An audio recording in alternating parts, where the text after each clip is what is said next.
ভূমিকম্প হওয়ার পর দেওয়ালে ফাটল, বাট ভাই বিশ্বাস করেন বাংলাদেশের 90% মানুষ এটা অ্যাকচুয়ালি জানেই না। এটা ইগনোর করার মতো কোনো বিষয় না। ফাটল দেখার পর প্রথম কাজ ভাই, আপনি ফার্স্ট অফ অল হিরো হইতে যান না, ঠিক আছে?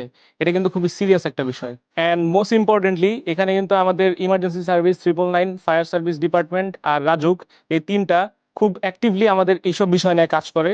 সো আপনি যদি র্যান্ডম মিস্ত্রি নিয়ে আসেন, তারা অ্যাকচুয়ালি বলবে এটা ফাইটে গেছে, এখানে প্লাস্টার করে দেন, বাট অ্যাকচুয়ালি এটা কিন্তু একটা হেয়ার লাইন ক্র্যাক হইতে পারে। এই হেয়ারলাইন ক্র্যাক হলে গিয়ে যে স্ল্যাব অথবা পিলার আছে, পিলারের ভিতরে খুবই অভ্যন্তরীণ একটা ক্ষত হইতে পারে। প্রথমত লিফট ইউজ করবেন না, সুন্দর মতো সিঁড়ি দিয়ে বাইরে যাবেন। আপনি ফায়ার সার্ভিস 999-এ কল দিবেন। এগুলা যারা অ্যাকচুয়ালি দেখে তাদেরকে আমরা স্ট্রাকচারাল ইঞ্জিনিয়ার হিসেবে চিনি। সো এই স্ট্রাকচারাল ইঞ্জিনিয়াররাই ডিসাইড করতে পারবে যে আপনার এই ফাটলটা অথবা আপনার ভবনের কোনো ফাটলটা আসলেই কি ওখানে নিরাপদ থাকা নাকি অনিরাপদ। আর যদি ফাটল থেকেও থাকে, সেটা অ্যাকচুয়ালি অনেক জায়গায় ফাটল হইতে পারে। অনেকের জানালার পাশে হইতে পারে, অনেকের সিঁড়ির পাশে হইতে পারে, অনেকের স্ল্যাবে হইতে পারে, পিলারে হইতে পারে।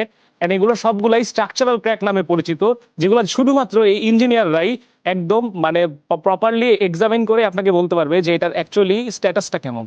এটা সরাসরি বিল্ডিং এর স্টেবিলিটিকেও কোশ্চেন করে যে আপনার বিল্ডিং কি আদৌ দাঁড়ায় থাকতে পারবে কিনা। আর যদি শুধুমাত্র দেওয়ালে অথবা প্লাস্টারে এরকম ক্র্যাক থাকে, এইসব ক্র্যাক গুলো অ্যাকচুয়ালি কসমেটিক ক্র্যাক নামে পরিচিত। এন্ড কসমেটিক ক্র্যাকটা হলো যে এটা শুধুমাত্র প্লাস্টারেই ফাটলটা ধরছে।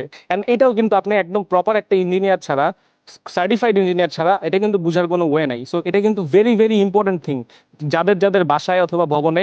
এই যে আমাদের যে 5.7 মাত্রার ভূমিকম্পটা হলো, এই 5.7 মাত্রার ভূমিকম্পের পর অনেকের বাসায় ফাটল ধরছে। আমি দেখছি নর্থ সাউথ ইউনিভার্সিটিতে ফাটল ধরছে, তারপরে বাড্ডার ওদিকে একটা ভবন হলে পড়তেছে, পুরান ঢাকার ওদিকে অলরেডি 3 জন নিহত হয়েছে। সো এগুলা কিন্তু খুব কোনো নর্মাল সাইন না।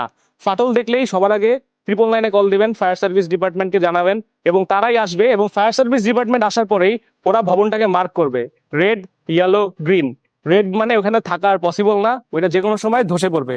ইয়েলো মানে হলে গিয়ে এটা কিউরেবল, এইটা ইঞ্জিনিয়াররা ঠিক করতে পারবে। আর গ্রিন মানে আপনি এটা নিরাপদ।